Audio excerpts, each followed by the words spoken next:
Good morning, dear students. Today class they are very important. Discuss about the CET and NEET classes on plant kingdom.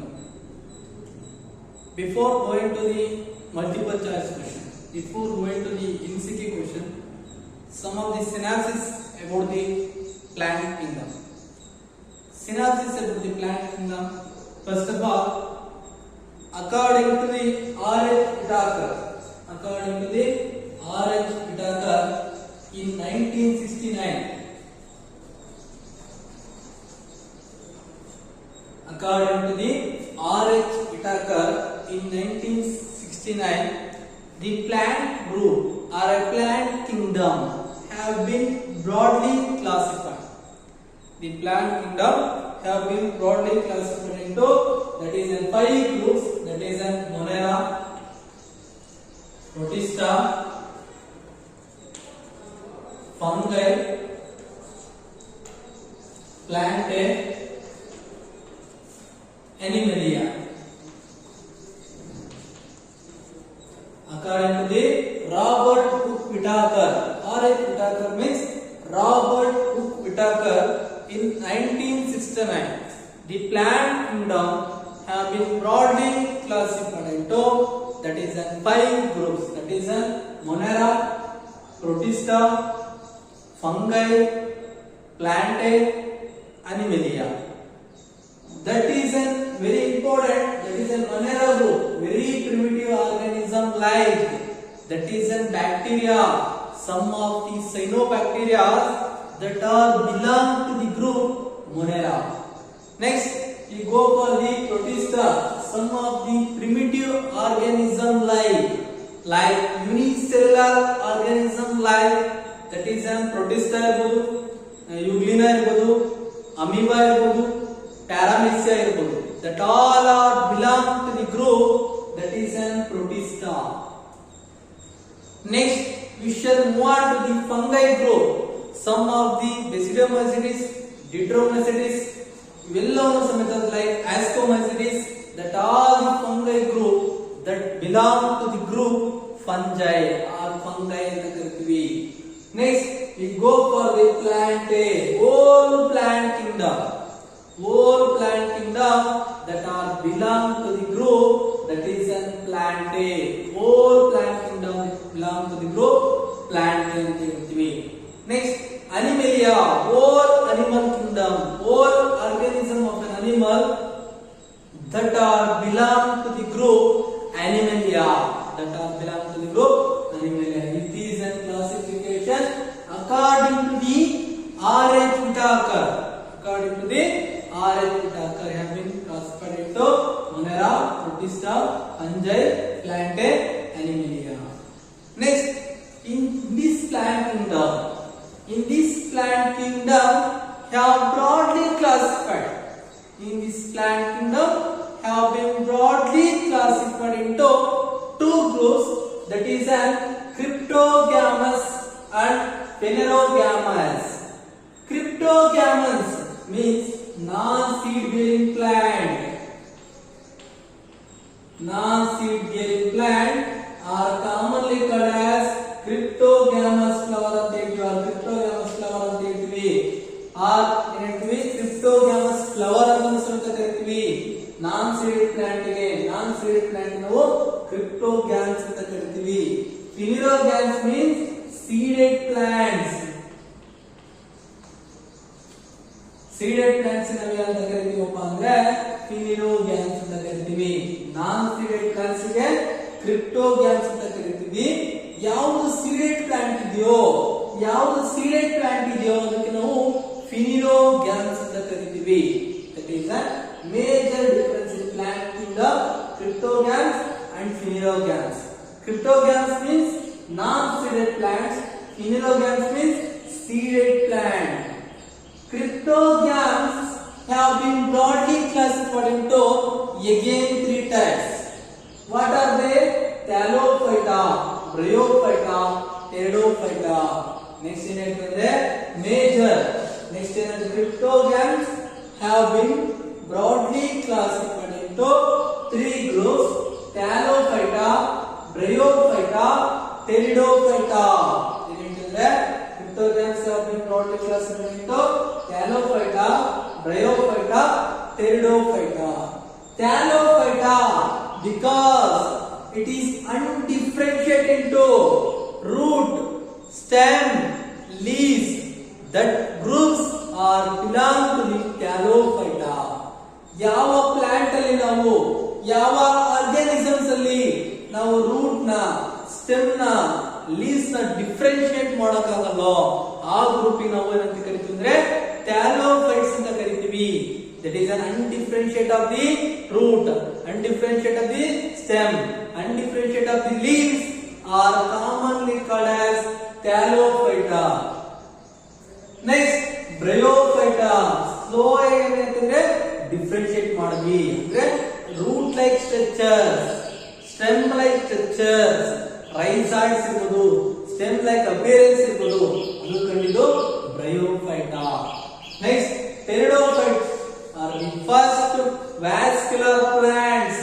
Pteridophytes are the first vascular plant or true land plants ಅಂತ ಕರಿತೀವಿ. ಯಾಕಪ್ಪ true land plants ಅಂತ ಕರಿತೀವಿ? Because Pteridophytes are the well prominent development of the xylem and phloem. ಯಾವ plant group ನಲ್ಲಿ ನಮಗೆ well differentiate ನೋಡಿದ್ವಪ್ಪ, ಎಲ್ಲಿ xylem ನೋಡಿದ್ವಿ, ಎಲ್ಲಿ ಫ್ಲೋಯಮ್ ನೋಡಿದ್ವಿ ಅಂದ್ರೆ ಫಸ್ಟ್ ಟೆರೆಸ್ಟ್ರಿಯಲ್ ಪ್ಲಾಂಟ್ ಅಂತ ಕರಿತೀವಿ ಟೆರಿಡೋಫೈಟಿಗೆ, ಟ್ರೂ ವ್ಯಾಸ್ಕ್ಯುಲರ್ ಪ್ಲಾಂಟ್ ಅಂತ ಕರಿತೀವಿ, prominent xylem and prominent phloem that can be developed in a first group that is called as Pteridophytes ಅಂತ ಕರಿತೀವಿ.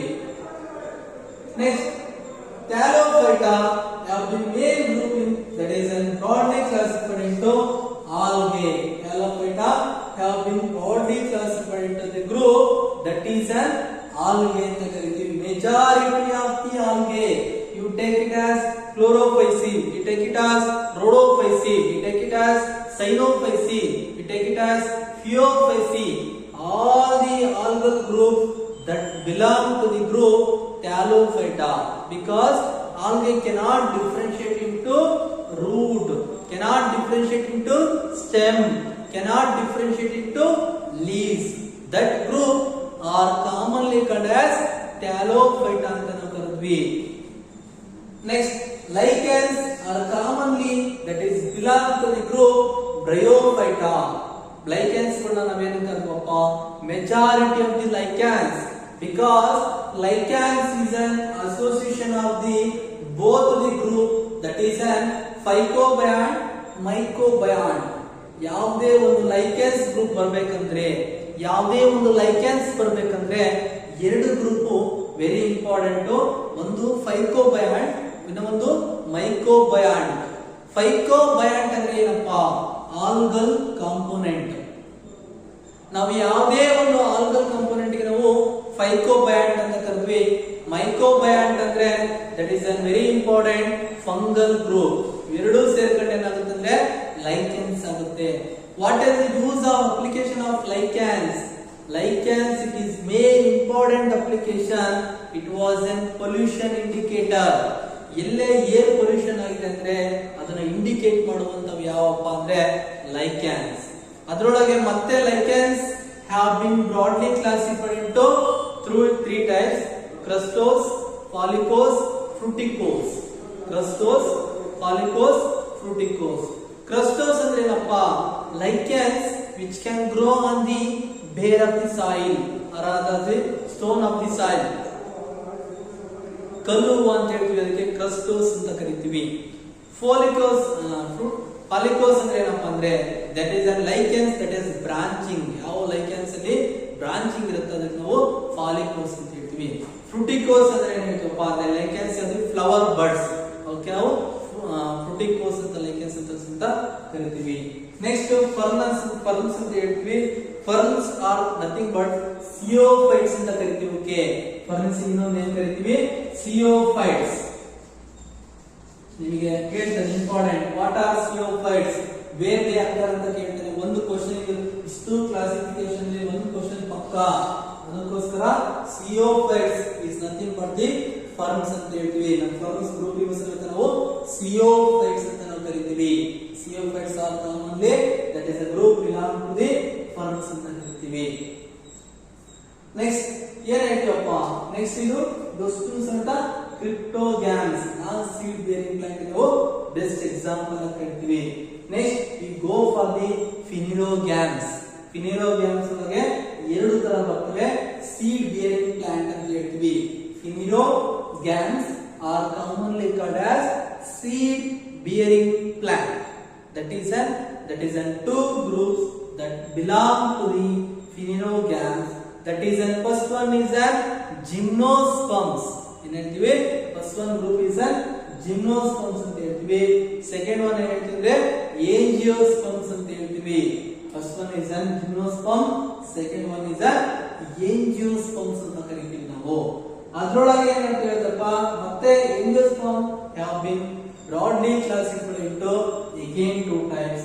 ಒಂದು dicotyledons, ಇನ್ನೊಂದು monocotyledons. dicotyledon ಮತ್ತೆ monocotyledon ಆಗಿ ಡಿಫರೆನ್ಶಿಯೇಟ್ ಮಾಡ್ತೀವಿ. ಇಷ್ಟು that is an earlier classification about the plant kingdom. What are the earlier classification of the plant kingdom ಅಂದ್ರೆ ಇದನ್ನ ಇಷ್ಟು ಹೇಳ್ತೀವಿ. ನೆಕ್ಸ್ಟ್ ಇದಾದ್ಮೇಲೆ ಏನು ಹೇಳ್ತೀನಪ್ಪ, plant kingdom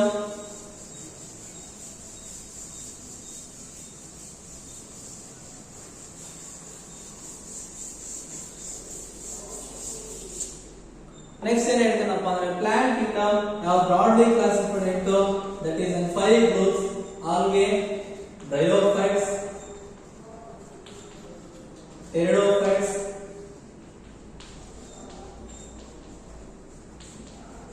gymnosperms,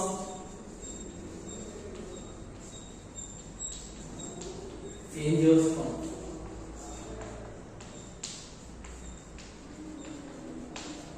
In ಮತ್ತೆ plant kingdom have been broadly classified into 5 types. First one is an algae, second one is an bryophytes, third one is an pteridophytes, fourth one is an gymnosperm, fifth one is an angiosperms. In this classification, again angiosperms have been broadly classified. Depend upon the different scientists, they can be work ಕೂಡ ಅಂತ ಹೇಳ್ತೀವಿ. ಬೇರೆ ಬೇರೆ scientist ಗಳು ಈ angiosperm ಮತ್ತೆ ಏನು ಮಾಡ್ತಾರೆ, ಕ್ಲಾಸಿಫಿಕೇಶನ್ ಮಾಡ್ತಾರೆ. ಏನಂತ ಕ್ಲಾಸಿಫಿಕೇಶನ್ ಮಾಡ್ತಾರಪ್ಪ, ಡಿಪೆಂಡ್ ಅಪಾನ್ ದ ನಂಬರ್ ಇರ್ಬೋದು, ಡಿಪೆಂಡ್ ಅಪಾನ್ ದ ಶೇಪ್ ಇರ್ಬೋದು, ಡಿಪೆಂಡ್ ಅಪಾನ್ ದಿ ಸೈಜ್ ಇರ್ಬೋದು, ಡಿಪೆಂಡ್ ಅಪಾನ್ ದಿ ಕಲರ್ ಇರ್ಬೋದು. ಎರಡು ತರ ಸಿಸ್ಟಮ್ ನ ಕ್ಲಾಸಿಫಿಕೇಶನ್ ಮಾಡ್ತಾರೆ. ಒಂದು artificial system of classification, second one is a natural system of classification. Angiosperms have been broadly classified into two types of system, that is an artificial system of classification, second one is a natural system of classification. ಏನ್ ಹೇಳ್ತಾನಪ್ಪ, artificial classification explain ಮಾಡಿದ ಯಾರಪ್ಪ ಅಂದ್ರೆ very important, Linnaeus. ಏನ್ ಹೇಳ್ತಾನಂದ್ರೆ artificial system of classification was explained by the Coriolis Linnaeus ಅಂತ ಹೇಳ್ತೀವಿ. Coriolis Linnaeus was explained the artificial system of classification. ಇಲ್ಲೇನ್ ಹೇಳ್ತಾರಪ್ಪ, artificial system of classification ಏನ್ ಹೇಳ್ತಾರಂದ್ರೆ superficial morphological characters of an plant. ಅಂದ್ರೆ ಅದ್ರ habitat ಇರ್ಬೋದು, ಅದರ ಲೀವ್ಸ್ ಇರ್ಬೋದು, ಅದ್ರ ಮೇಲೆ ಏನ್ ಮಾಡ್ತಾನೆ, ಕ್ಲಾಸಿಫಿಕೇಶನ್ ಮಾಡ್ತಾನೆ. ಅಂದ್ರೆ ಸೂಪರ್ಫಿಷಿಯಲ್ ಮಾರ್ಫಾಲಜಿಕಲ್ ಕ್ಯಾರೆಕ್ಟರ್ ಅಂದ್ರೆ external appearance of an plant. ಅಂದ್ರೆ ಈಗ ಒಂದು ಪ್ಲಾಂಟ್ ನ ನೋಡ್ತೀನಿ, ಎಕ್ಸಾಂಪಲ್ ಈಗ ಪೊಂಗ್ಯಾಮಿಯಾ ಪಿನ್ನೇಟಾ ಅಂದ್ರೆ ಅದ್ರ ಮಾರ್ಫಾಲಜಿಕಲ್ ಕ್ಯಾರೆಕ್ಟರ್ ಮೇಲೆ ಎಕ್ಸ್ಪ್ಲೈನ್ ಮಾಡ್ತಾರೆ ಅಷ್ಟೇ. ಅದ್ರ ಅನಾಟಮಿ ನೋಡಲ್ಲ, ಅದ್ರ ಎಂಬ್ರಿಯಾಲಜಿಕಲ್ ನೋಡಲ್ಲ, ಫೈಲೋಜೆನೆಟಿಕ್ ಸಿಸ್ಟಮ್ ನೋಡಲ್ಲ. ಅದಕ್ಕೆ ಹೇಳ್ತಾರೆ artificial system is an broadly classified on the superficial morphological character. Morphology ಅಂದ್ರೆ ಹೊರಗೆ ಯಾವ ತರ ಕಾಣುತ್ತೆ, ಎಕ್ಸ್ಟರ್ನಲ್ ಅಪಿಯರೆನ್ಸ್ ಯಾವ ತರ ಕಾಣುತ್ತೆ ಪ್ಲಾಂಟ್ ಅಲ್ಲಿ, ಆ ಪ್ಲಾಂಟ್ ಮೇಲೆ ಏನ್ ಮಾಡ್ತಾರೆ, that belong to this classification, that belong to dicot, that belong to monocot, that ಅದರೊಳಗೆ ಫ್ಯಾಮಿಲೀಸ್ ಬರ್ತದೆ, ಆ ಫ್ಯಾಮಿಲೀಸ್ ಗೆ ಇನ್ಕ್ಲೂಡ್ ಮಾಡ್ತಾರೆ. ಆಮೇಲೆ ಏನ್ ಹೇಳ್ತಾರಪ್ಪ ಅಂದ್ರೆ ಅದರಲ್ಲಿ ವೆಜಿಟೇಟಿವ್ ಕ್ಯಾರೆಕ್ಟರ್ ಜಾಸ್ತಿ ಏನ್ ಮಾಡ್ತಾರೆ, ಆಂಡೀಶಿಯಂ ಅಂದ್ರೆ ಕ್ಯಾರೆಕ್ಟರ್ ಡೆನಿಷಿಯನ್ ಕ್ಯಾರೆಕ್ಟರ್ ಸಮೇತ ಅವ್ರು ಹೇಳ್ತಾರೆ ಮಾರ್ಫಾಲಜಿಕಲಿ ಯಾವ ತರ ಇದೆ ಅಂತ. ಈ ಸಿಸ್ಟಮ್ ನ ಎಲ್ಲರೂ ಒಪ್ಕೊಳ್ಳಲ್ಲ, ಯಾಕಂದ್ರೆ ಆರ್ಟಿಫಿಷಿಯಲ್ ಸಿಸ್ಟಮ್ ನಲ್ಲಿ ಬಹಳ ಇದಾವೆ ಅಂದ್ರೆ ರಾಂಗ್ ಇದಾವೆ. ಯಾಕಂದ್ರೆ ಬರೇ ಮಾರ್ಫಾಲಜಿಕಲ್ ಕ್ಯಾರೆಕ್ಟರ್ ಮೇಲೆ ಒಂದು ಪ್ಲಾಂಟ್ ಗ್ರೂಪ್ ನ ಒಂದು ಪ್ಲಾಂಟ್ ಕಿಂಗ್ಡಮ್ ನ ಎಕ್ಸ್ಪ್ಲೈನ್ ಮಾಡಕ್ಕಾಗಲ್ಲ ಅಂತ ಏನ್ ಮಾಡ್ತಾರೆ many of the scientist they opposes the artificial system of classification. Next ಏನ್ ಹೇಳ್ತಾರಪ್ಪ ಅಂದ್ರೆ natural system of classification it is mainly based on the natural affinities among the individuals among the plants. ಅಂದ್ರೆ ಅದ್ರ habitat ಇರ್ಬೋದು, ಅದ್ರ root ಇರ್ಬೋದು, ಅದ್ರ stem ಇರ್ಬೋದು, ಅಂದ್ರೆ ಅದ್ರ ಕ್ಯಾರೆಕ್ಟರ್ ಮೇಲೆ ಏನ್ ಮಾಡ್ತಾರೆ ನ್ಯಾಚುರಲ್ ಅಫಿನಿಟೀಸ್ ಯಾವ್ದ್ರಲ್ಲಿ ಗೊತ್ತಾಗುತ್ತೆ. Some of the plant which can grow as an that is ಏನ್ ಹೇಳ್ತಿದ್ರೆ ಆರ್ನಮೆಂಟಲ್ ಪ್ಲಾಂಟ್ ಅಂತ ಹೇಳ್ತೀವಿ, ವೈಲ್ಡ್ ಪ್ಲಾಂಟ್ಸ್ ಅಂತ ಹೇಳ್ತೀವಿ, ಹರ್ಬ್ಸ್ ಅಂತ ಹೇಳ್ತೀವಿ, ಸ್hrubs ಅಂತ ಹೇಳ್ತೀವಿ, ಟ್ರೀಸ್ ಅಂತ ಹೇಳ್ತೀವಿ. ಆ ಮಾರ್ಫಾಲಜಿಕಲ್ ಕ್ಯಾರೆಕ್ಟರ್ ಬಿಟ್ಟು ಏನ್ ಮಾಡ್ತಾರೆ ಆ ನ್ಯಾಚುರಲ್ ಅಫಿನಿಟೀಸ್ ಮೇಲೆ ಪ್ಲಾಂಟ್ ಸಿಸ್ಟಮ್ ಹೇಳ್ತಾರೆ. That is a natural system of classification.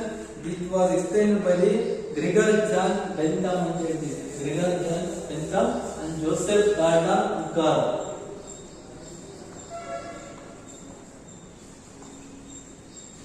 Gregor Bentham and Joseph Dalton Hooker. Joseph Dalton Hooker. Gregor John Bentham and Joseph Dalton Hooker. What explain the natural system of classification? It explains both the natural affinities of a plant and also external character and also internal characters ಅಂತ ಇವರು explain ಮಾಡ್ತಾರೆ. ಇದಾದ್ಮೇಲೆ third system of classification ಬರುತ್ತೆ. ಏನಪ್ಪಾ ಅಂದ್ರೆ phylogenetic system of classification. Phylogenetic system of classification ಏನಂತಂದ್ರೆ evolutionary relationship among the plants. Evolutionary relationship among the plants ಅಂದ್ರೆ ಒಂದು ಪ್ಲಾಂಟಿಗೂ ಇನ್ನೊಂದು ಪ್ಲಾಂಟಿಗೂ ಯಾವ ತರ ಎವಲ್ಯೂಷನ್ ಇದೆ ಅಂದ್ರೆ ಕ್ಲೋಸ್ ರಿಲೇಟೆಡ್ ಫ್ಯಾಮಿಲೀಸ್ ಯಾವಿದೆ ಅಂತ ಎಕ್ಸ್ಪ್ಲೈನ್ ಮಾಡಕ್ಕೆ ಏನ್ ಮಾಡ್ತಾರೆ V go for the phylogenetic system of classification. ಈಗ ಎಕ್ಸಾಂಪಲ್ ತಗೊಂಡ್ರೆ ಒಂದು ಮಾಲ್ವೇಸ್ ಅಂತ ತಗೊಂತೀವಿ. ಮಾಲ್ವೇಸ್ ಅಂದ್ರೆ that is an hibiscus family. Hibiscus family ಒಳಗೆ ಸಬ್ ಫ್ಯಾಮಿಲೀಸ್ ಯಾವ್ದಪ್ಪ ಸ್ಟರ್ಕಿಲೇಸಿ ಇದೆ, ಟೀಲಿಯೇಸಿ ಇದೆ. ಇವೆರಡೂ ಸಮೇತ ಸಬ್ ಫ್ಯಾಮಿಲೀಸ್ ಅಂದ್ರೆ ಒಂದು ಆನ್ಸಿಸ್ಟರ್ ಕ್ಯಾರೆಕ್ಟರ್ ಇನ್ನೊಂದು ಆನ್ಸಿಸ್ಟರ್ ಕ್ಯಾರೆಕ್ಟರ್ ಗೆ ಯಾವ ತರ ಲಿಂಕ್ ಇದೆ. ಒಂದು ಫ್ಯಾಮಿಲಿ ಡೆವಲಪ್ಮೆಂಟ್ ಆಗಬೇಕಂದ್ರೆ ಮೇನ್ ಆನ್ಸಿಸ್ಟರ್ ಕ್ಯಾರೆಕ್ಟರ್ ಏನಿದೆ ಅಂತ ಹೇಳಕ್ಕೆ V go for the evolutionary relationship among the plants. ಅದನ್ನ ಎಕ್ಸ್ಪ್ಲೈನ್ ಮಾಡಕ್ಕೆ we go for the phylogenetic system of classification. ಅದೇ ತರ ಇನ್ನು ಡಿಫರೆಂಟ್ ಲೆವೆಲ್ ಆಗಿ ಹೇಳ್ತಾರೆ. ಮಾಡರ್ನ್ ಡೇಸ್ ಸೈನ್ಸ್ ತಗೊಂಡ್ರೆ ಮತ್ತೆ ಏನ್ ಹೇಳ್ತಾರೆ ಅಂದ್ರೆ ಮೂರು ತರ ಕ್ಲಾಸಿಫಿಕೇಶನ್ ಹೇಳ್ತಾರೆ, ಮೂರು ತರ ಟ್ಯಾಕ್ಸಾನಮಿಕಲ್ ಕ್ಲಾಸಿಫಿಕೇಶನ್ ಹೇಳ್ತಾರೆ. ಒಂದು ನ್ಯೂಮೆರಿಕಲ್ ಟ್ಯಾಕ್ಸಾನಮಿ, ಒಂದು ನ್ಯೂಮೆರಿಕಲ್ ಟ್ಯಾಕ್ಸಾನಮಿ, ಇನ್ನೊಂದು ಸೈಟೋ ಟ್ಯಾಕ್ಸಾನಮಿ, ಇನ್ನೊಂದು ಕೀಮೋ ಟ್ಯಾಕ್ಸಾನಮಿ.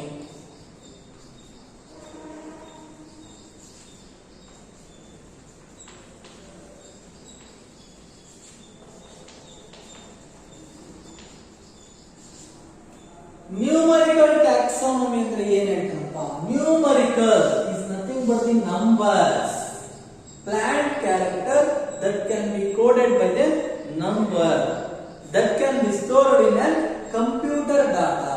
ಏನ್ ಹೇಳ್ತಾರಪ್ಪ ನ್ಯೂಮರಿಕಲ್ ಟ್ಯಾಕ್ಸಾನಮಿ ಹೇಳ್ತಾರೆ ಎಲ್ಲ ಪ್ಲಾಂಟ್ ಕ್ಯಾರೆಕ್ಟರ್ ಏನ್ ಮಾಡ್ತಾರೆ ರೆಪ್ರೆಸೆಂಟ್ ಮಾಡ್ತಾರೆ. That can be stored in a computer. ಅದಕ್ಕೆ ನಾವು ನ್ಯೂಮರಿಕಲ್ ಟ್ಯಾಕ್ಸಾನಮಿ ಅಂತ ಹೇಳ್ತೀವಿ. Next cytotaxonomy is very important. cytotaxonomy ಅಂದ್ರೆ ಏನು ಹೇಳ್ತೀವಪ್ಪ? Depend upon the shape of the cell ಇರ್ಬೋದು, depend upon the chromosome number ಇರ್ಬೋದು, ಕ್ರೋಮೋಸೋಮ್ ಸ್ಟ್ರಕ್ಚರ್ ಇರ್ಬೋದು, ಅದ್ರ ಮೇಲೆ ಎಕ್ಸ್ಪ್ಲೈನ್ ಮಾಡ್ತಾನೆ ಅದಕ್ಕೆ ನಾವು cytotaxonomy ಅಂತೀವಿ. cytotaxonomy it is mainly based on their chromosome structure, chromosome number, chromosome behavior. Chromosome structure ಇರ್ಬೋದು, ಕ್ರೋಮೋಸೋಮ್ ನಂಬರ್ ಇರ್ಬೋದು, ಕ್ರೋಮೋಸೋಮ್ ಬಿಹೇವಿಯರ್ ಇರ್ಬೋದು, ಇದ್ರ ಮೇಲೆ ಓಲ್ ಕ್ಲಾಸಿಫಿಕೇಶನ್ ಮಾಡ್ತೀವಲ್ಲ ಅದು ದಟ್ ಈಸ್ ಅ ಸೈಟೋಟ್ಯಾಕ್ಸಾನಮಿ ಅಂತ ಹೇಳ್ತೀವಿ. ನಾವು ಮಾಡರ್ನ್ ಡೇಸ್ ಈ ಎವಲ್ಯೂಷನ್ ಆದಂಗೆಲ್ಲ ಸೈಂಟಿಸ್ಟ್ ವರ್ಕ್ ಮಾಡಂಗೆಲ್ಲ ಈ ಗೋ ಫಾರ್ ದಿ ಕೀಮೋಟ್ಯಾಕ್ಸಾನಮಿ. ಕೀಮೋಟ್ಯಾಕ್ಸಾನಮಿ ಅಂದ್ರೆ ಏನಪ್ಪಾ? Chemical composition of an plant. Example ಅಂತ ಹೇಳಿದ್ರೆ, ಈಗ ಎಕ್ಸಾಂಪಲ್ ಅಂತ ಹೇಳಿದ್ರೆ ನಾವು ಒಂದು ವಿಂಕಾರೋಸಿಯಾ ಪ್ಲಾಂಟ್ ತಗೊಂಡ್ರೆ, ವಿಂಕಾರೋಸಿ ಅಂದ್ರೆ ಬಸವಪಾದ ಗಿಡ ತಗೊಂಡ್ರೆ ಅದ್ರೊಳಗಿರುವಂತ ಕೆಮಿಕಲ್ ಕಂಪೋಸಿಷನ್ ಯಾವ್ದಪ್ಪ? ವಿನ್ ಕ್ರಿಸ್ಟಿನ್ ಅಂತ ಹೇಳ್ತೀವಿ, ವಿನ್ ಬ್ಲಾಸ್ಟಿನ್ ಅಂತ ಹೇಳ್ತೀವಿ. Vincristine, vinblastine, these are the two chemicals which are present in an Vincarosia plant. ಏನಾಗಿ act ಮಾಡ್ತಾವಪ್ಪ? That is a very important, that act as a very important anti-cancer drug. ಯಾಕಂದ್ರೆ ಇವೆಲ್ಲದರ ಮೇಲೆ miss ಆಗಬಹುದು, numerical taxonomy miss ಆಗಬಹುದು, ಸೈಟೋಟಾಕ್ಸಾನಮಿ miss ಆಗಬಹುದು, phylogenetic system miss ಆಗಬಹುದು, ಅದೇ ತರ ನ್ಯಾಚುರಲ್ ಮಿಸ್ ಆಗಬಹುದು, ಆರ್ಟಿಫಿಷಿಯಲ್ ಮಿಸ್ ಆಗಬಹುದು. ಆದ್ರೆ ಕೆಮಿಕಲ್ ಕಾಂಪೋನೆಂಟ್ ಮಿಸ್ ಆಗಲ್ಲ. ಯಾಕಂದ್ರೆ ಒಂದು ಪ್ಲಾಂಟ್ ಅಲ್ಲಿ ಇರುವ ಕೆಮಿಕಲ್ ಕಂಪೋಸಿಷನ್ ಇನ್ನೊಂದು ಪ್ಲಾಂಟ್ ಅಲ್ಲಿ ಇರಬೇಕಂತ ಏನು ರೂಲ್ಸ್ ಇಲ್ಲ. ಅಂದ್ರೆ ಓನ್ ಕೆಮಿಕಲ್ ಕಂಪೋಸಿಷನ್ಸ್ ಇರ್ತವೆ. ಅದಕ್ಕೆ ಎಷ್ಟೋ ಪ್ಲಾಂಟ್ ಯಾವ ತರ ವರ್ಕ್ ಮಾಡ್ತವೆ ಅಂದ್ರೆ ಆಂಟಿ ಫಂಗಲ್ ವರ್ಕ್ ಮಾಡ್ತವೆ, ಎಷ್ಟೋ ಪ್ಲಾಂಟ್ ಆಂಟಿ ಬ್ಯಾಕ್ಟೀರಿಯಲ್ ವರ್ಕ್ ಮಾಡ್ತವೆ. ಇವೆಲ್ಲದು ಯಾಕಪ್ಪ ಅಂದ್ರೆ ವೆರಿ ಇಂಪಾರ್ಟೆಂಟ್ ಕಾಂಪೋನೆಂಟ್ ಯಾರಪ್ಪ ಅಂದ್ರೆ the chemical constituent that are present in an plant ಅಂತ ಹೇಳ್ತೀವಿ. ಆ ಪ್ಲಾಂಟ್ ಒಳಗಿರುವಂತ ಕೆಮಿಕಲ್ ಕಂಪೋಸಿಷನ್ ಇರುತ್ತೆ, ಡಿಫ್ರೆಂಟ್ ಆಗಿರುತ್ತೆ.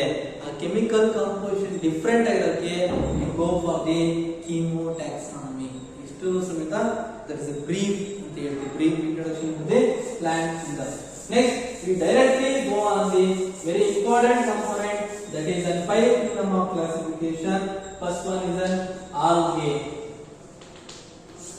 Now, algae ಅಂತ ತಕ್ಷಣ ಏನು ಹೇಳ್ತೀವಪ್ಪ? That is an chlorophyll bearing plant. That is an chlorophyll bearing plant. That is an thalloid, autotrophic. They are large, present in an aquatic form. Warning ಯಾರನ್ನ ಕೇಳ್ತಾರೆ? Dash is a chlorophyll bearing plant. Simple, thalloid. It is most present in aquatic ಅಂತ ಕೇಳ್ತಾರೆ. That is an algae ಅಂತ ಹೇಳ್ತೀವಿ. Some algae are unicellular.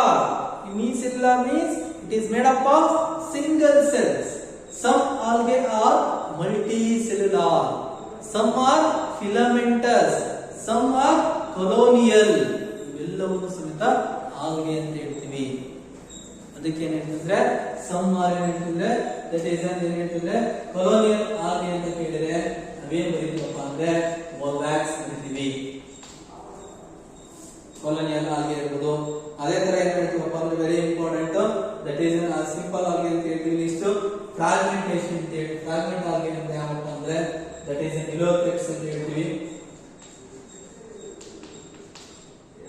ಅದೇ ತರ ಏನ್ ಮಾಡ್ತೀವಿ ಅಂದ್ರೆ ಯುನಿಸೆಲ್ಯುಲಾರ್ ಅಂದ್ರೆ ಕ್ಲಮಡೋಮೋನಾಸ್ ಅಂತ ಹೇಳ್ತೀವಿ.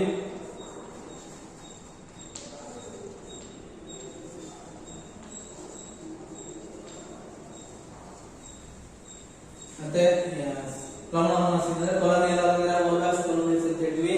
ಫ್ರಾಗ್ಮೆಂಟೆಡ್ ಅಂದ್ರೆ ನಿಲೋಥೆಕ್ಸ್ ಅಂತ ಹೇಳ್ತೀವಿ.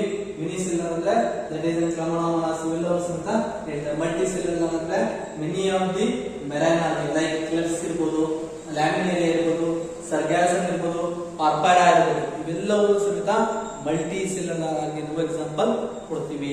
Algae can reproduce by different types. Algae can reproduce by 3 types reproduce ಮಾಡುತ್ತೆ ಆಲ್ಗೆ. ಒಂದು ಯಾವಪ್ಪ ಅಂದ್ರೆ vegetative method, asexual method, sexual method. Any algae can be reproduced by vegetative by means of fragmentation. algae ಯಾವ ತರ reproduction ಆಗುತ್ತೆ? by fragmentation method. ಅಂದ್ರೆ any fragment cut ಆಯ್ತಂದ್ರೆ it can develop into a new individual. ಅಂದ್ರೆ ಇದೊಂದು fragment ಇರುತ್ತೆ. ಈ fragment ಅಲ್ಲಿ ಏರ್ ಕರೆಂಟ್ ಬಂದಾಗ, ವಾಟರ್ ಕರೆಂಟ್ ಬಂದಾಗ ಈ ಆಲ್ಗಲ್ ಫ್ರಾಗ್ಮೆಂಟ್ ಏನಾದ್ರು ಕಟ್ ಆಯ್ತಂದ್ರೆ it can develop into new organism. That is a vegetative method by the fragmentation method. Asexual reproduction by formation of zoospores ಅಂತ ಹೇಳ್ತೀವಿ. ಈ zoospores ಮುಖಾಂತರ ಏನಾಗುತ್ತೆ? asexual reproduction ನಡೀತದೆ. sexual reproduction ಅಂದ್ರೆ 3 ಟೈಪ್ಸ್ ಇದೆ. ಒಂದು ಐಸೋಗ್ಯಾಮಸ್, ಇನ್ನೊಂದು ಅನೈಸೋಗ್ಯಾಮಸ್, ಥರ್ಡ್ ಒನ್ ಇಸ್ oogamous. ಏನ್ ಹೇಳ್ತಂದ್ರೆ isogamous same, genetically same, ಜೆನೆಟಿಕಲಿನೂ same ಇರಬೇಕು, ಮಾರ್ಫಾಲಜಿಕಲಿನೂ ಸಿಮಿಲರ್ ಇರಬೇಕು. Iso same, fusion of the similar cell that are morphologically or genetically same, ಅದಕ್ಕೆ ಐಸೋಗ್ಯಾಮಸ್ ಅಂತ ಕರೀತೀವಿ. That is genetically same, morphologically different, ಅನೈಸೋ different ಅಂತ ಹೇಳ್ತೀವಿ. ಅನೈಸೋ means different, morphologically different ಇದ್ರೆ ಅನೈಸೋ, morphologically same ಇದ್ರೆ isogamous, ಗ್ಯಾಮಸ್ ಅಂತ ಹೇಳ್ತೀವಿ. Fusion of the male and female gamete ಅಂತ ನಾವು ಇಲ್ಲಿ ಕರೀತೀವಿ. Oogamous, oogamous, it is a type of special type of reproduction in algae that is only present in an, that is a terrestrial plant, that is a chara plant. Which one of the terrestrial plant ಅಂತ ಯಾವ್ದನ್ನ ಕೇಳಿದ್ರೆ chara ಇದೆ ಕೇಳಿದ್ರೆ example it is a chara plant, it is a terrestrial plant ಅಂತ ಹೇಳ್ತೀವಿ.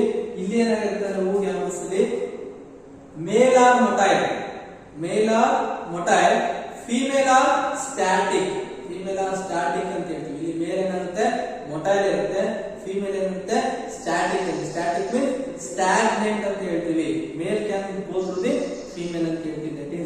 That is special type of reproduction that is occur in Chara plant ಅಂತ ಕರಿತೀವಿ. Next ಏನಪ್ಪ ಹೇಳ್ತೀವಿ, ಇದು ವೆರಿ ಇಂಪಾರ್ಟೆಂಟ್ ಅಂದ್ರೆ ಏನ್ ಹೇಳ್ತೀವಪ್ಪ ಅಂದ್ರೆ ನಿಮಗೆ next very important, what are the economic importance of algae? Algae can fix half of the carbon dioxide in the atmosphere, ಅಂದ್ರೆ 50% of the carbon dioxide what we release from the animals, what we release from the higher organisms, that all the 50% of the carbon dioxide was fixed through an algae. Some of the algae that is used as a food, some of the algae used as a food, that is a air spacer ಇರ್ತಾರಲ್ಲ ಅವ್ರು ಇರ್ಬೋದು, ಆಸ್ಟ್ರೋನಮರ್ಸ್ ಇರ್ತಾರಲ್ಲ ಅವ್ರು ಇರ್ಬೋದು, ಇವರೆಲ್ಲ ಸಮ ಆಲ್ಗೆಗಳನ್ನ food ಆಗಿ use ಮಾಡ್ತಾರೆ. ಲೈಕ್ ಸ್ಪಿರುಲಿನಾ ಇರ್ಬೋದು, ಕ್ಲೋರೆಲಾ ಇರ್ಬೋದು, ಇವೆಲ್ಲವೂ ಸಮೇತ that is an high rich content of the protein. ಯಾಕೆ ಪ್ರೋಟೀನ್ ಕಂಟೆಂಟ್ ಜಾಸ್ತಿ ಇರೋದಕ್ಕೆ ಇವ್ರು ಏನ್ ಮಾಡ್ತಾರೆ ಅಂದ್ರೆ some of the freshwater algae that can be used as a food ಅಂತ ಹೇಳ್ತಾರೆ. Majority of the marine algae like Porphyra, Laminaria, Sargassum, Dictyota, ನೆನ್ಪಿಟ್ಕೊಳ್ರಿ, ಲ್ಯಾಮಿನೇರಿಯಾ ಇರ್ಬೋದು, ಡಿಕ್ಟಿಯೋಟಾ ಇರ್ಬೋದು, ಸರ್ಗ್ಯಾಸಮ್ ಇರ್ಬೋದು, ಇವನ್ನ ಏನಾಗಿ ಯೂಸ್ ಮಾಡ್ತಾರಪ್ಪ, that as used as N fodder. Fodder ಅಂದ್ರೆ ಬೇರೆ ಅನಿಮಲ್ಸ್ ಗೆ ಫುಡ್ ಆಗಿ ಯೂಸ್ ಮಾಡ್ತಾರೆ. ಆಮೇಲೆ ವೆಜಿಟೇಬಲ್ಸ್ ಆಗಿ ಸಹಿತ ಯೂಸ್ ಮಾಡ್ತಾರೆ. Some of algae that are used in a pigmentation, ನಾವೇನ್ ಕಲರ್ ಅಂತ ಹೇಳ್ತೀವಲ್ಲ, ಕಲರ್ ಸಹಿತ ಸಮ್ ಆಲ್ಗೆಗಳನ್ನ ಯೂಸ್ ಮಾಡ್ತಾರೆ. Some algae used in painting industry, some of the algae used in varnishing industry, some of the algae used as an biofertilizer. Very important, some of the algae that also used as an biofertilizer ಆಗಿ ಸಹಿತ use ಮಾಡ್ತಾರೆ. ಅನಾಬನ azolla ಇರ್ಬೋದು, ಅನಾಬನ Nasdaq ಇರ್ಬೋದು, ಇವೆಲ್ಲವನ್ನು ಏನ್ ಮಾಡ್ತೀವಿ, nitrogen fixing cyano ಬ್ಯಾಕ್ಟೀರಿಯಾಗಳು ಅಂತ ಹೇಳ್ತೀವಿ. ನೈಟ್ರೋಜನ್ ಫಿಕ್ಸಿಂಗ್ ಬ್ಯಾಕ್ಟೀರಿಯಾ ಯೂಸ್ ಮಾಡ್ತಾರೆ. ಅನಾಬನೆ ಅಜೋಲೆ, ಅನಾಬನ ನಾಸ್ಟಾಕ್, ಇವೆಲ್ಲವನ್ನು ಸಮೇತ very important that are used in N very important. ಇವನ್ನು ಸಮೇತ ಆಲ್ಗೆಗಳನ್ನ ನೈಟ್ರೋಜನ್ ಫಿಕ್ಸರ್ ಆಗಿ ಸಹಿತ ಪ್ಯಾಡಿಂಗ್ ಫೀಡ್ ಅಲ್ಲಿ ಯೂಸ್ ಮಾಡ್ತಾರೆ. Next algae have been broadly classified into 3 types based on their pigmentation. Very important. ನಮ್ಮ ಆಲ್ಗೆಗಳನ್ನ ಏನ್ ಮಾಡ್ತೀವಿ ಅಂದ್ರೆ based on pigmentation ಮೇಲೆ ಏನ್ ಮಾಡ್ತೀವಿ ಅಂದ್ರೆ ಪಿಗ್ಮೆಂಟೇಶನ್ ಮೇಲೆ ಏನ್ ಮಾಡ್ತೀವಿ ಅಂದ್ರೆ 3 ತರ ಆಲ್ಗೆಗಳನ್ನ ಕ್ಲಾಸಿಫಿಕೇಶನ್ ಮಾಡಿದ್ವಿ. ಕ್ಲೋರೋಫೈಸಿ, ಫಿಯೋಫೈಸಿ, ರೋಡೋಫೈಸಿ. ಏನ್ ಹೇಳ್ತಿದ್ರೆ mainly based on the pigmentation of algae have been broadly classified into 3 groups, that is an ಹೇಳ್ತಿದ್ರೆ ಕ್ಲೋರೋಫೈಸಿ, ಫಿಯೋಫೈಸಿ, ರೋಡೋಫೈಸಿ ಅಂತ ಹೇಳ್ತೀವಿ. That is an chlorophysi are commonly called as green alga. Chlorophysi are commonly called as green alga. Dominant pigment ಯಾರಪ್ಪ chlorophysi ಒಳಗಂದ್ರೆ chlorophyll A ಮತ್ತೆ chlorophyll B ಇರುತ್ತೆ. Reserve food bacteria ಯಾರಪ್ಪ ಅಂದ್ರೆ starch ಅಂತ ಹೇಳ್ತೀವಿ. Cell wall is made up of the cellulose. ಅದೇ ತರ 2 to 8 equal flagella ಇದಾವೆ that are present in a apical region ಅಂತ ಹೇಳ್ತೀವಿ. ಬೆಸ್ಟ್ ಎಕ್ಸಾಂಪಲ್ ಅಂದ್ರೆ Chlamydomonas. That is all belong to the green alga. Phaeophyceae are commonly called as brown alga. Phaeophyceae are commonly called as brown alga ಅಂತ ಹೇಳ್ತೀವಿ. ಇಲ್ಲಿ dominant pigment ಯಾವ್ದಪ್ಪ ಇರುತ್ತೆ ಅಂದ್ರೆ chlorophyll A ಮತ್ತೆ ಕ್ಲೋರೋಫಿಲ್ ಸಿ ಇರುತ್ತೆ. Dominant pigment chlorophyll A chlorophyll C along with ಏನಿರುತ್ತಪ್ಪ ಅಂದ್ರೆ ಫ್ಯೂಕೋಜಾಂಥೇನ್. ಅಲಾಂಗ್ ವಿತ್ ಏನಿರುತ್ತೆ ಅಂದ್ರೆ ಫ್ಯೂಕೋಜಾಂಥೇನ್ ಇರುತ್ತೆ. ವೆರಿ ಇಂಪಾರ್ಟೆಂಟ್ ಅಂದ್ರೆ ಏನಪ್ಪಾ ಅಂದ್ರೆ majority of the Phaeophyceae that is an reserve food material ಏನಪ್ಪಾ ಅಂದ್ರೆ ಮ್ಯಾನಿಟಾರ್ ಮತ್ತೆ ಲ್ಯಾಮಿನೇರಿಯಾ ಇರುತ್ತೆ. Mannitol Laminaria they high rich content of the protein and also carbohydrates and also lipids. Proteins ಇರುತ್ತೆ, ಅದರೊಳಗೆ ಲಿಪಿಡ್ಸ್ ಇರುತ್ತೆ ಮತ್ತೆ ಕಾರ್ಬೋಹೈಡ್ರೇಟ್ಸ್ ಅಂತ ಇರುತ್ತೆ. ಯಾವ್ದಂದ್ರೆ ಮ್ಯಾನಿಟಾರ್ ಮತ್ತೆ ಲ್ಯಾಮಿನೇರಿಯಾ. ನೆಕ್ಸ್ಟ್ ಸೆಲ್ಲೋಸ್ ಇರುತ್ತೆ. Cell wall is made up of cellulose ಮತ್ತೆ ಆಲ್ಜಿನ್. ಟು ಅನ್ಇಕ್ವಲ್ ಲ್ಯಾಟರಲ್ ಇರುತ್ತೆ ಫ್ಲಾಜಿಲ್ಲಾ ಇರ್ತವೆ that are major present in brackish water ಅಂತ ಹೇಳ್ತೀವಿ. ಆದ್ರೆ ಮತ್ತೆ ಇನ್ನೊಂದು ಏನ್ ಹೇಳ್ತೀವಪ್ಪ that is an very important. ನಮ್ಮ Phaeophyceae ಮೆಂಬರ್ ಗಳ ಏನ್ ಹೇಳ್ತೀವಿ ಅಂದ್ರೆ very important that is high rich content of the carbohydrates ಇರುತ್ತೆ. ನೆಕ್ಸ್ಟ್ ಇನ್ನೊಂದು ಏನಕ್ಕೆ ಯೂಸ್ ಮಾಡ್ತಾರಪ್ಪ ಅಂದ್ರೆ majority that is used as an hydrocolloids. Water holding capacity ಜಾಸ್ತಿ ಇರುತ್ತೆ. ಲೈಕ್ Phaeophyceae ಮೆಂಬರ್ ನಾವು ಯಾವೇ ಪ್ಲಾಂಟ್ ನ ತಗೊಂಡ್ರು, ಸರ್ಗ್ಯಾಸಮ್ ತಗೊಂಡ್ರು, ಪರ್ಪಾಯ ತಗೊಂಡ್ರು, ಡಿಯಾಥಿಯಾ ತಗೊಂಡ್ರು, ಯಾವೇ ಪ್ಲಾಂಟ್ ತಗೊಂಡ್ರು ಸಮೇತ ದಟ್ ಆಕ್ಟ್ ಆಸ್ ಅನ್ ಹೈಡ್ರೋಕೊಲೈಡ್ಸ್ ಅಂದ್ರೆ ವಾಟರ್ ಹೋಲ್ಡಿಂಗ್ ಕೆಪಾಸಿಟಿ ಜಾಸ್ತಿ ಇರುತ್ತೆ. ನೆಕ್ಸ್ಟ್ ಅದೇ ತರ Rhodophyceae ಮೆಂಬರ್ ನಾವು ರೆಡ್ ಆಲ್ಗೆ ಅಂತ ಕರಿತೀವಿ. Rhodophyceae members are commonly called as red algae ಅಂತ ಕರಿತೀವಿ. ವೆರಿ ಇಂಪಾರ್ಟೆಂಟ್ ಅಂದ್ರೆ ಕ್ಲೋರೋಫಿಲ್ ಮತ್ತೆ ಎ ಇರುತ್ತೆ ಮತ್ತೆ ಕ್ಲೋರೋಫಿಲ್ ಡಿ ಇರುತ್ತೆ. ಅಲಾಂಗ್ ವಿತ್ ಏನಿರುತ್ತಪ್ಪ ಅಂದ್ರೆ ಫೈಕೋಎರಿಥ್ರಿನ್. ಫೈಕೋಎರಿಥ್ರಿನ್ was a dominant pigment that are present in a family Rhodophyceae. That is a very important material, Floridian starch. What are the reserve food material of the Rhodophyceae member ಅಂದ್ರೆ Floridian starch ಅಂತ ಕರಿತೀವಿ. Next ಏನಪ್ಪಾ ಅಂತ ಕರಿತೀವಿ salwar made up of. ಯಾವುದೇ ಒಂದು ನಾವು red ಆಲ್ಗೆಗಳನ್ನ ತಗೊಂಡ್ರೆ cell wall it is made up of cellulose, hemicellulose, pectin, some of the component also that are present in a cellulose ಅಂತ ಹೇಳ್ತೀವಿ. That is very important. ನಾವು ಯಾವುದೇ Rhodophyceae member ಅನ್ನು ತಗೊಂಡ್ರೆ, ನಾವು ಯಾವುದೇ ರೆಡ್ ಆಲ್ಗೆಗಳನ್ನ ತಗೊಂಡ್ರೆ ದಟ್ ಈಸ್ ಎ ಗ್ರಾಸಿಲೇರಿಯಾ ಇರ್ಬೋದು, ಜೆಲಿಡಿಯಂ ಇರ್ಬೋದು, ಇವೆಲ್ಲ ಯಾವುದೇ ತಗೊಂಡ್ರು ಸಮೇತ ಯಾವುದೇ ತರ ಫ್ಲಾಜಿಲ್ಲಾ ಇರಲ್ಲ. ರೆಡ್ ಆಲ್ಗೆ ಸಮೇತ ಫ್ಲಾಜಿಲ್ಲಾ is absent.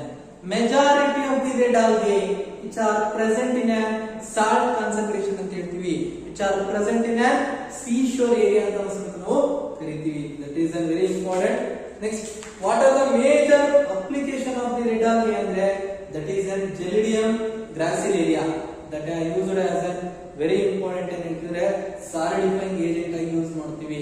ಲೈಕ್ ಲ್ಯಾಬೊರೇಟರಿ ಒಳಗೆ ಯೂಸ್ ಮಾಡ್ತೀವಿ. ಅಗಾರ್ ಅಗಾರ್ ಅಂತ ಒಂದು ಪ್ರಾಡಕ್ಟ್ ಬರುತ್ತೆ. ಅಗಾರ್ ಅಗಾರ್ ಪ್ರಾಡಕ್ಟ್ ಸಮೇತ that extract from red algae, Gelidium and gracilaria that act as a solidifying agent in a culture media of microbial laboratory. Microbiology ಓದಬೇಕಾದ್ರೆ solidifying media ಗೆ use ಮಾಡ್ತೀವಿ. Use agar agar. It is obtained from an algae, red algae, that like very important red algae, Gelidium and gracilaria. That is a very important of the algae ಅಂತ ಹೇಳ್ತೀವಿ. Next, we shall move on to the another group that is an bryophytes.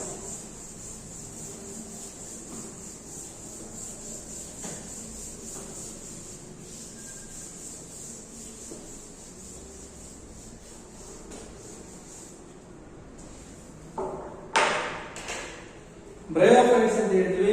ಈ bryophyte ಅಂದ್ರೆ ಏನಪ್ಪಾ very important. Bryophytes are the amphibians of plant kingdom ಅಂತ ಹೇಳ್ತೀವಿ. Bryophytes are the amphibians of plant kingdom ಅಂತ ಹೇಳ್ತೀವಿ because they live both in soil and water. Soil ಮತ್ತೆ water is very important. Soil is attachment of the plant, that is a root-like structures are commonly called as rhizoids. It is not a root, it is a root-like structures are commonly called as rhizoids ಅಂತ ಹೇಳ್ತೀವಿ. ಅದೇ ತರ very important, water is very important for the sexual reproduction in bryophyte. ಯಾವುದೇ ಒಂದು bryophyte plant ಇರಬೇಕಂದ್ರೆ, bryophyte plant ತನ್ನ reproduction ಮಾಡ್ಕೋಬೇಕಂದ್ರೆ you go for very important, you need water ಅಂತ ಹೇಳ್ತೀವಿ. Next very important, majority of the bryophyte plant which can live in a shady places, which can live in moist places. Majority of the bryophytes we can use only, we can see only in the rainy season. ನಾವೆಲ್ಲ ಟೈಮಲ್ಲಿ bryophyte ನೋಡಕ್ಕಾಗಲ್ಲ. ಯಾವಾಗ rainy season ಇರುತ್ತೋ, ಯಾವಾಗ moist place ಇರುತ್ತೋ, ಎಲ್ಲಿ shaded place ಇರುತ್ತೋ, ಎಲ್ಲಿ cool dam soil ಇರುತ್ತೋ ಅಲ್ಲಿ ನಾವೇನ್ ಹೇಳ್ತೀವಿ ಅಂದ್ರೆ ಇದನ್ನೇನ್ ನೋಡಬಹುದು ಅಂದ್ರೆ ಬ್ರಯೋಫೈಟ್ ಪ್ಲಾಂಟ್ ನ ನೋಡಬಹುದು. In bryophyte plant the dominant phase ಯಾವ್ದಪ್ಪ ಅಂದ್ರೆ ಗೆಮೆಟೋಫೈಟ್, ಲೀಫಿ ಸ್ಟೇಜ್ ಅಂತ ಹೇಳ್ತೀವಿ. ಈ ಗೆಮೆಟೋಫೈಟ್ ನಾವು ಲೀಫಿ ಸ್ಟೇಜ್ ಅಂತ ಹೇಳ್ತೀವಿ. ನೆಕ್ಸ್ಟ್ ಅದಕ್ಕಿಂತ ಡಾಮಿನೆಂಟ್ ಫೇಸ್ ಗೆಮೆಟೋಫೈಟ್, ಅದ್ರ ಜೊತೆಗೆ ಏನಿರ್ತಂದ್ರೆ ಈ ಸ್ಪೋರೋಫೈಟಿಕ್ ಫೇಸ್ ಅಂತ ವೆರಿ ಇಂಪಾರ್ಟೆಂಟ್ ಆಗಿ ವರ್ಕ್ ಮಾಡುತ್ತೆ. ಇಲ್ಲಿ ಏನಾಗುತ್ತಪ್ಪ ಅಂದ್ರೆ ವೆರಿ ಇಂಪಾರ್ಟೆಂಟ್ ಏನ್ ಹೇಳ್ತಂದ್ರೆ ಈ ಮೇಲ್ ಸೆಕ್ಸ್ ಆರ್ಗನ್ ಏನಪ್ಪ ಅಂದ್ರೆ ಆಂಥಿರಿಡಿಯಾ. ಯಾವುದೇ ಗೆಮೆಟೋಫೈಟಿಕ್ ಪ್ಲಾಂಟ್ ತಗೊಂಡ್ರೆ ನಾವಿಲ್ಲಿ ಮೇಲ್ ಸೆಕ್ಸ್ ಆರ್ಗನ್ ಆಂಥಿರಿಡಿಯಾ ಇರುತ್ತೆ, ಫೀಮೇಲ್ ಸೆಕ್ಸ್ ಆರ್ಗನ್ ಇರುತ್ತೆ, ಆರ್ಕಿಗೋನಿ ಇರುತ್ತೆ. ಆರ್ಕಿಗೋನಿ ಒಳಗೆ ಎಗ್ ಇರುತ್ತೆ, ಆಂಥಿರಿಡಿಯಾ ಒಳಗೆ ಆಂಥ್ರೋಜುವಾಡ್ಸ್ ಇರ್ತವೆ. ಆಂಥ್ರೋಜುವಾಡ್ಸ್ ಏನಾಗುತ್ತೆ, they are motile, they are contact with archegonia, that is a flask shaped cells. ಎರಡು ತರ ಸೆಲ್ಸ್ ಇರ್ತವೆ, neck canal cell and venter canal cell. Centrally egg ಇರುತ್ತೆ, ಎಗ್ ಜೊತೆ ಫ್ಯೂಸ್ ಆಗುತ್ತೆ, that will form into zygote ಅಂತ ಹೇಳ್ತೀವಿ. ಆ zygote ಏನಾಗುತ್ತೆ, ರಿಡಕ್ಷನ್ ಡಿವಿಷನ್ ನಡೆಯಲ್ಲ ಇಲ್ಲಿ. ಆ ಝೈಗೋಟ್ ಏನಾಗುತ್ತೆ, it can develop into sporophyte ಆಗುತ್ತೆ. ಆ ಸ್ಪೋರೋಫೈಟ್ ಏನಾಗುತ್ತೆ, ಸ್ಪೋರ್ ಪ್ರೊಡ್ಯೂಸ್ ಮಾಡುತ್ತೆ. ಆ ಸ್ಪೋರ್ ಏನಾಗುತ್ತೆ, it can develop into gametophyte. Alternation of generation ಅಂತ ಕರಿತೀವಿ ಇಲ್ಲಿ.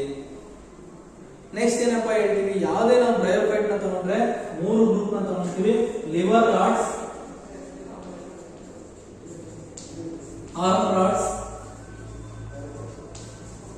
ಲಿವರ್ ರಾಡ್ಸ್, ಆರ್ಮ್ ರಾಡ್ಸ್ ಮತ್ತೆ ಮಾಸಸ್ ಅಂತ ಕರಿತೀವಿ.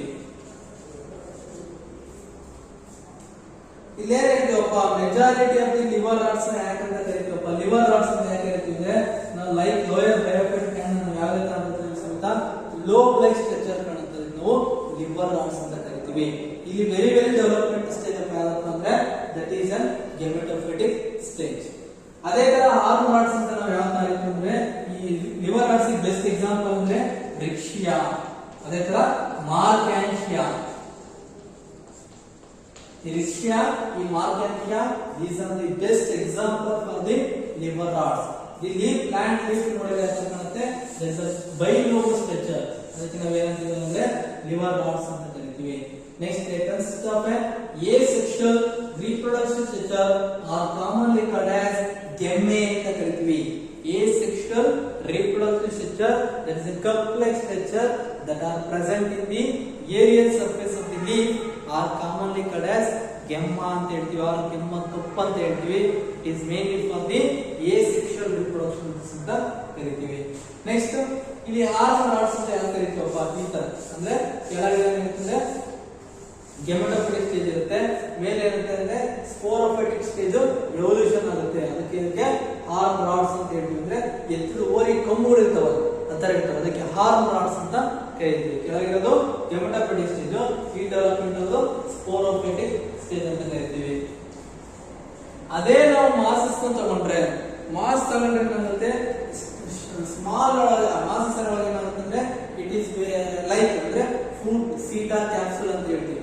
ಫುಡ್ ಅಂದ್ರೆ ಏನಪ್ಪಾ ಅಂತ ಹೇಳ್ತೀವಿ, that is a development of the ರೈಸಾಯ್ಡ್ಸ್.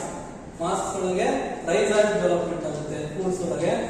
ಸೀಟಾ ಅಂದ್ರೆ that is a function of ಏನ್ ಹೇಳ್ತೀವಿ, ಸ್ಟೆಮ್ ಅಂತ ಹೇಳ್ತೀವಿ. ಕ್ಯಾಪ್ಸುಲ್ ಅಂತ ಹೇಳ್ತೀವಿ, ಫುಡ್ ಸೀಟಾ ಕ್ಯಾಪ್ಸುಲ್ ಅಂತ ಹೇಳ್ತೀವಿ. ಕ್ಯಾಪ್ಸುಲ್ ಅಂದ್ರೆ that is a leaf arrangement ಸಮೇತ ಡೆವಲಪ್ಮೆಂಟ್ ಆಗುತ್ತೆ. ಆ ಫುಡ್ ಸೀಟಾ ಕ್ಯಾಪ್ಸುಲ್ ಡೆವಲಪ್ಮೆಂಟ್ ಆಗ್ತಿದ್ರೆ ಪ್ಲಾಂಟ್ ಎವಲ್ಯೂಷನ್ ಆಗ್ತಿದೆ. ಪ್ಲಾಂಟ್ ಎವಲ್ಯೂಷನ್ ಆಗಿದೆ ಫ್ರಮ್ ಲೋಯರ್ ಬ್ರಯೋಫೈಟ್ ಇಂದ ಹೈಯರ್ ಬ್ರಯೋಫೈಟಿಕ್ ಸಮೇತ ಏನಾಗುತ್ತೆ, ಪ್ಲಾಂಟ್ ಎವಲ್ಯೂಷನ್ ಆಗ್ತಿದೆ ಅಂತ ನಾವು ರೆಕಗ್ನೈಸ್ ಮಾಡ್ತೀವಿ. ಇಲ್ಲಿ ಇಲಿಯೇಟರ್ಸ್ ಅಂತ ಬರ್ತವೆ. ಇಲಿಯೇಟರ್ಸ್ ಏನ್ ಮಾಡ್ತವೆ, ಪೆರಿಸ್ಟಿಮಲ್ ಟೀತ್ ಏನ್ ಮಾಡ್ತಾವಪ್ಪ, ಇಲಿಯೇಟರ್ಸ್ ಏನ್ ಮಾಡುತ್ತೆ, they protect the spore. Sporophyte ಒಳಗಿರುವಂತಹ ಸ್ಪೋರ್ಸ್ ಏನ್ ಮಾಡುತ್ತೆ, ಪ್ರೊಡಕ್ಷನ್ ಮಾಡುತ್ತೆ. ಅದು ಡೈಸೈಸ್ ಆಗೋದು ಸಮೇತ ಅದನ್ನ ಕಾಪಾಡುವಂತ ಕೆಲಸ ಏನ್ ಮಾಡ್ತವೆ, ಇಲಿಯೇಟರ್ಸ್ ಮಾಡ್ತವೆ. ಅದೇ ತರ ಪೆರಿಸ್ಟೋಮಿಯಲ್ ಟೀತ್ ಅಂತ ಇರುತ್ತೆ.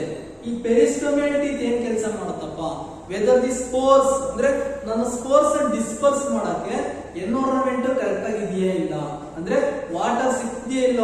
ನಾವು ಸ್ಪೋರ್ಸ್ ನ ಡಿಸ್ಪರ್ಸ್ ಮಾಡಿದ್ರೆ ಹೊರಗಡೆ ಸ್ಪೋರ್ಸ್ ನ ಕಳ್ಸಕ್ಕೆ ಪೆರಿಸ್ಟಮೆಂಟ್ ಜೊತೆಗೆ ಎನ್ವಿರಾನ್ಮೆಂಟಲ್ ವಾಟರ್ ಇದೆಯಲ್ಲ ಅಂತ ಚೆಕ್ ಮಾಡಕ್ಕೆ we go for the peristome teeth. ಅದೇ ತರ ವೆರಿ ಇಂಪಾರ್ಟೆಂಟ್ ಬ್ರಯೋಫೈಟ್ಸ್ ಏನಪ್ಪಾ, ದಟ್ ಈಸ್ ಸಾಯಿಲ್ ಬೈಂಡರ್ಸ್ ಅಂತ ಹೇಳ್ತೀವಿ. ಯಾವುದೇ ತರ ಸಾಯಿಲ್ ಎರೋಷನ್ ಆಗೋದಂದ್ರೆ many of the soil binder work ಮಾಡ್ತವೆ. ಅದೇ ತರ some of the bryophyte that are used as a packing material, transhipment purpose ಅಂತ ಹೇಳ್ತೀವಿ. ನಾವು ಬೇರೆ ದೇಶಕ್ಕೆ ಏನಾದ್ರು ಕಳಿಸ್ಬೇಕಂದ್ರೆ ಆ ಟ್ರಾನ್ಸ್ಶಿಪ್ಮೆಂಟ್ ಸಮೇತ ಏನ್ ಮಾಡ್ತೀವಿ, ಈ ಬ್ರಯೋಫೈಟ್ ಪ್ಲಾಂಟ್ ಯೂಸ್ ಮಾಡ್ತೀವಿ. ಯಾಕಪ್ಪ ಅಂದ್ರೆ ವಾಟರ್ ರಿಟೆನ್ಷನ್ ಕೆಪಾಸಿಟಿ ಜಾಸ್ತಿ ಇದೆ ಯಾವ ಪ್ಲಾಂಟ್ ಅಲ್ಲಿ, ಬ್ರಯೋಫೈಟ್ ಪ್ಲಾಂಟ್ ಅಲ್ಲಿ. Some of the bryophyte that also used as a fodder, some of the bryophyte ನ ಫಾಡರ್ ಆಗಿ ಯೂಸ್ ಮಾಡ್ತೀವಿ. Some of the bryophyte that also used as a bone repairing, bone repairing mechanism ಸಮೇತ ಯೂಸ್ ಮಾಡ್ತೀವಿ. ಯಾರಿಗಾರ ಕಾಲು ಏನಾದ್ರು ಮುರಿದಿದ್ರೆ, ಕಾಲು ಕೈ ಏನಾದ್ರು ಮುರಿದಿದ್ರು ಸಮೇತ ಬೋನ್ ಫಾರ್ಮೇಷನ್ ಆದಂತ ಆಂಟಿಬಾಡೀಸ್ ಸಮೇತ ಒಳಗೆ ಪ್ರೊಡಕ್ಷನ್ ಆಗ್ತವೆ. ಇದು ಸಮೇತ very important, that is bryophytes. Next we go for the third one, that is pteridophytes ಅಂತ ಹೇಳ್ತೀವಿ. Pteridophytes R commonly called as true vascular plants ಅಂತ ಕರಿತೀವಿ, ಟ್ರೂ ಟೆರೆಸ್ಟ್ರಿಯಲ್ ಪ್ಲಾಂಟ್ಸ್ ಅಂತ ಕರಿತೀವಿ. They are also majority of the terrestrial plant that is pteridophytes ಅಂತ ಹೇಳ್ತೀವಿ. First plant ಯಾರಪ್ಪ terrestrial plant ಅಂದ್ರೆ ದಟ್ ಈಸ್ ಟೆರಿಡೋಫೈಟ್ ಅಂತ ಹೇಳ್ತೀವಿ. ಟೆರಿಡೋಫೈಟ್ ಯಾಕಪ್ಪ ಅಂತ ಕರಿತೀವಿ, very well prominent development of the xylem and phloem. ಯಾವುದೇ ನಾವು ಟೆರಿಡೋಫೈಟ್ ಪ್ಲಾಂಟ್ ತಗೊಂಡ್ರೆ ಏನಾಗುತ್ತೆ, ವೆರಿ ವೆಲ್ ಡೆವಲಪ್ಮೆಂಟ್ ಆಗಿರೋದಂದ್ರೆ ಒಂದು xylem ಮತ್ತೆ phloem ಡೆವಲಪ್ಮೆಂಟ್ ಆಗ್ತವೆ. Pteridophyte includes like horse tail ಅಂತ ಕರಿತೀವಿ, ಫರ್ನ್ಸ್ ಅಂತ ಕರಿತೀವಿ. ಇವಕ್ಕೆ ಇನ್ನೊಂದು ಕಾಮನ್ ನೇಮ್ ಕರಿತೀವಿ ಸಿಯೋಫೈಟ್ಸ್ ಅಂತ ಸಮೇತ ಕರಿತೀವಿ. ಟೆರಿಡೋಫೈಟ್ಸ್ ಆರ್ ಕಾಮನ್ಲಿ ಕಾಲ್ಡ್ ಸಿಯೋಫೈಟ್ಸ್ ಅಂತ ಸಮೇತ ನಾವು ಇಲ್ಲಿ ರೆಪ್ರೆಸೆಂಟ್ ಮಾಡ್ತೀವಿ. Majority of the pteridophytes are the true soil binder. ಯಾವುದೇ ಒಂದು ಪ್ಲಾಂಟ್ ನೀಟಾಗಿ ಬೆಳೀತಿದೆ, ಒಂದು ಟ್ರೂ ವ್ಯಾಸ್ಕ್ಯುಲರ್ ಸಿಸ್ಟಮ್ ಇದೆ ಅಂದ್ರೆ ಯಾವ್ದಪ್ಪ ವೆರಿ ಇಂಪಾರ್ಟೆಂಟ್ ಕೆಲಸ ಅಂದ್ರೆ ದಟ್ ಈಸ್ ಟೆರಿಡೋಫೈಟ್ಸ್ ಅಂತ ಹೇಳ್ತೀವಿ. ನೆಕ್ಸ್ಟ್ ಏನ್ ಹೇಳ್ತೀವಪ್ಪ ಅಂದ್ರೆ ಟೆರಿಡೋಫೈಟ್ ಒಳಗೆ the plant body is and sporophyte ಅಂತ ಹೇಳ್ತೀವಿ. Plant body is and sporophyte ಅಂತ ಯಾಕೆ ಹೇಳ್ತೀವಿ ಅಂದ್ರೆ ಈ differentiate into root, stem, leaf ಅಂತ ಹೇಳ್ತೀವಿ. ಅಲ್ಲಿವರೆಗೂ ಸಮೇತ ನಾವು ಪ್ರಾಮಿನೆಂಟ್ ಆಗಿ ರೂಟ್ ಹಿಂಗಿದೆ, ಸ್ಟೆಮ್ ಹಿಂಗಿದೆ, ಲೀವ್ಸ್ ಹಿಂಗಿದೆ ಅಂತ ಹೇಳಿಲ್ಲ. That is an pteridophytes are the true vascular plant ಅಂತ ಕರಿತೀವಿ, ಸ್ಪೋರೋಫೈಟ್ಸ್ ಅಂತ ಕರಿತೀವಿ. And also they are the sporophylls ಅಂತ ಹೇಳ್ತೀವಿ. ಸ್ಪೊರಾಂಜಿಯಾ ಬೇರಿಂಗ್ ಇರ್ತವೆ, ಸ್ಪೋರ್ಸ್ ಎಲ್ಲ ಏನ್ ಕಡೆ ಒಂದ್ ಕಡೆ ಗ್ರೂಪ್ ಅಲ್ಲಿ ಇರ್ತವಕ್ಕೆ ಸ್ಪೋರೋಫಿಲ್ಸ್ ಅಂತ ಹೇಳ್ತೀವಿ. ಮೈಕ್ರೋಸ್ಪೋರೋಫಿಲ್, ಮೆಗಾಸ್ಪೋರೋಫಿಲ್ ಅಂತ ಕರಿತೀವಿ. ಮೈಕ್ರೋಸ್ಪೋರೋಫಿಲ್ಸ್ ಅಂದ್ರೆ that is very important. Lower leaf ಆಗಿದ್ರೆ ಮೈಕ್ರೋಸ್ಪೋರೋಫಿಲ್ಸ್, ಅಪ್ಪರ್ ಲಾರ್ಜರ್ ಲೀವ್ಸ್ ಆಗಿದ್ರೆ ಮೆಗಾಸ್ಪೋರೋಫಿಲ್ಸ್ ಅಂತ ಹೇಳ್ತೀವಿ. Microsporophylls can develop into male gametophyte, megasporophylls can develop into female gametophyte ಅಂತ ನಾವು ಕರಿತೀವಿ. ಎಕ್ಸಾಂಪಲ್ ಯಾವಪ್ಪ ಅಂದ್ರೆ ಸ್ಟ್ರೊಬೆಲಾ ಅಂದ್ರೆ group cone like structures formation ಆಗ್ತವೆ. ಲೈಕ್ ಯುಕ್ಯುಸಿಟಮ್ ಇರ್ಬೋದು, ಸೆಲಾಜಿನೆಲ್ಲಾ ಇರ್ಬೋದು, ಲೈಕೋಪೋಡಿಯಂ ಇರ್ಬೋದು, ಅಡಿಯಾಂಟಮ್ ಇರ್ಬೋದು, ಟೀರಿಸ್ ಇರ್ಬೋದು. ಇವೆಲ್ಲ ಒಂದು that is the best example for the very important ಏನ್ ಹೇಳ್ತಿದ್ರೆ ಇದೇ ಹೇಳ್ತೀವಿ ದಟ್ ಇಸ್ ಟೆರಿಡೋಫೈಟ್. ಇದರೊಳಗೆ ಎರಡು ತರ ಪ್ರೊಡಕ್ಷನ್ ಆಗ್ತವೆ, homosporous, heterosporous. All the spores have the same kind. All these spores have the same kind that are homosporous. All these spores are different kind that is an heterosporous ಅಂತ ಕರಿತೀವಿ. ಒಂದೇ ತರ spores ಇದ್ರೆ ಅವಕ್ಕೆ ನಾವು homosporous ಅಂತ ಕರಿತೀವಿ. ಎರಡು ಮೂರು ತರ ಇರೋಕೆ ನಾವು ಹೆಟೆರೋಸ್ಪೋರಸ್ ಅಂತ ಕರಿತೀವಿ.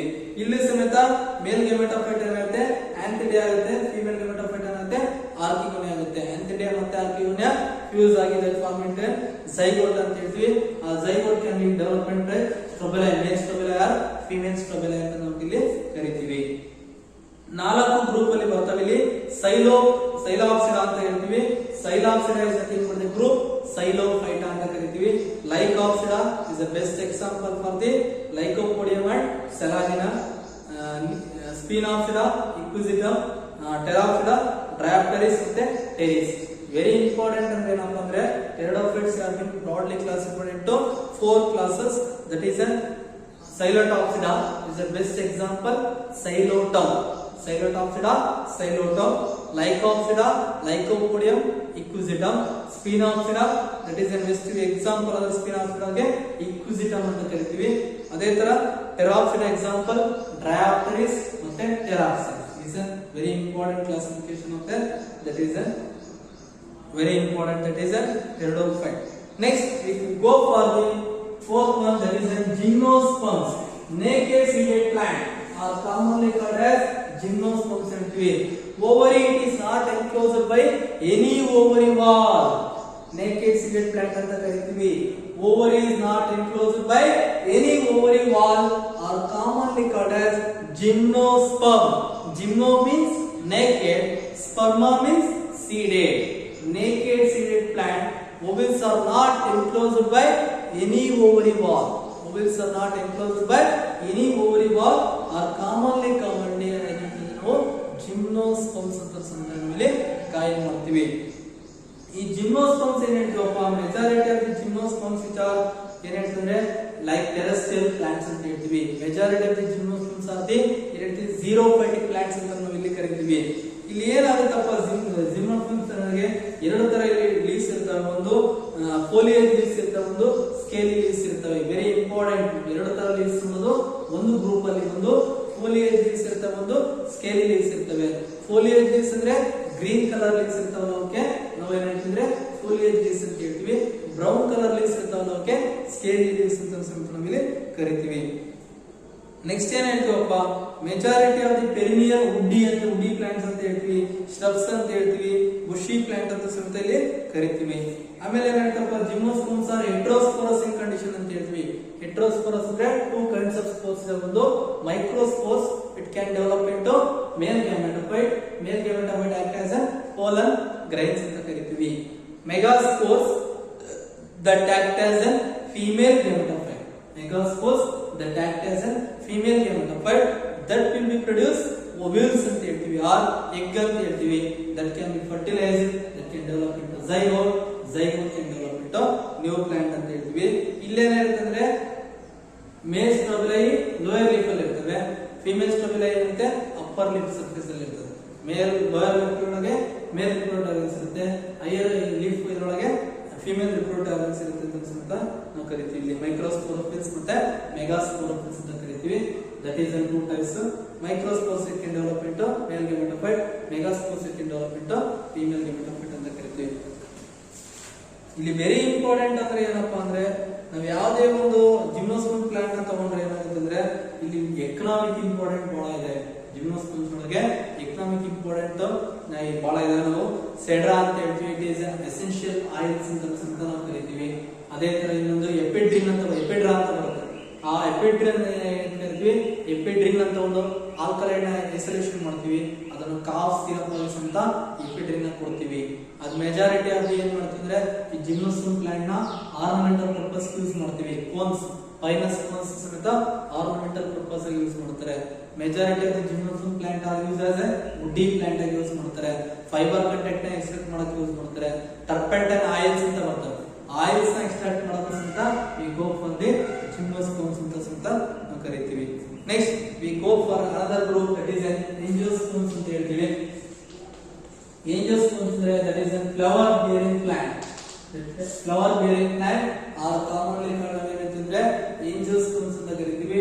Majority of the flowering plants are commonly belongs to the angiosperms ಅಂತ ಹೇಳ್ತೀವಿ. ವ್ಯಾಸ್ಕ್ಯುಲರ್ ಸೀಡ್ ಬೇರಿಂಗ್ ಪ್ಲಾಂಟ್ ಅಂತ ಸಮೇತಕ್ಕೆ ಕರಿತೀವಿ. ಟ್ರೇಕಿಯಾ ವೆಲ್ ಡೆವಲಪ್ಮೆಂಟ್ ಆಗುತ್ತೆ. ಅದೇ ತರ ಇನ್ನೊಂದು ಏನಾಗುತ್ತೆ, ನಾವು ಯಾವುದೇ ಏಂಜಿಯೋಸ್ಪರ್ಮ್ ಫ್ಲವರ್ ಅನ್ನು ತಗೊಂಡ್ರೆ, ಏಂಜಿಯೋಸ್ಪರ್ಮ್ ಫ್ಲವರ್ ಅನ್ನು ಪ್ಲಾಂಟ್ ಅನ್ನು ತಗೊಂಡ್ರೆ ಸಮೇತ ದಟ್ ಈಸ್ ಏನ್ ಹೇಳ್ತೀವಿ ಅಂದ್ರೆ ಫ್ಲವರ್ ಅಂತ ಹೇಳ್ತೀವಿ. ದಟ್ ಈಸ್ ಫ್ಲವರ್ ಅನ್ನು ಒಂದು ಫ್ಲವರ್ ಅನ್ನು ಮಾಡಿಫೈ ಮಾಡಿದ್ರೆ ಕೇಲಿಕ್ಸ್ ಇರುತ್ತೆ, ಕೊರೊಲಾ ಇರುತ್ತೆ, ಆಂಡಿಷನ್ ಇರುತ್ತೆ, ಗನಿಷನ್ ಇರುತ್ತೆ. ಮತ್ತೆ calyx is outer most part ಅಂತ ಹೇಳ್ತೀವಿ. ನೆಕ್ಸ್ಟ್ ಕೊರೊಲಾ ಇರುತ್ತೆ, ಅದೇ ತರ ಆಂಡಿಷನ್ ಇರುತ್ತೆ, ಗನಿಷನ್ ಇರುತ್ತೆ. ಮತ್ತೆ ಆಂಡಿಷನ್ ಒಳಗೆ ಏನಿರ್ತದೆ ದಟ್ ಈಸ್ ಆಂಥರ್ಸ್ ಇರ್ತವೆ. ನೆಕ್ಸ್ಟ್ ಆಂಥರ್ ಇರ್ತವೆ, ಅವು ಆಕ್ಟ್ ಆಸ್ ಸ್ಟೆಮನ್ಸ್ ಅಂತ ಹೇಳ್ತೀವಿ. ಅದೇ ತರ ಗನಿಷನ್ ಅಂತ ಅಂದ್ರೆ ಸ್ಟೈಲ್, ಸ್ಟಿಗ್ಮಾ, ಓವರ್ ಇರುತ್ತೆ.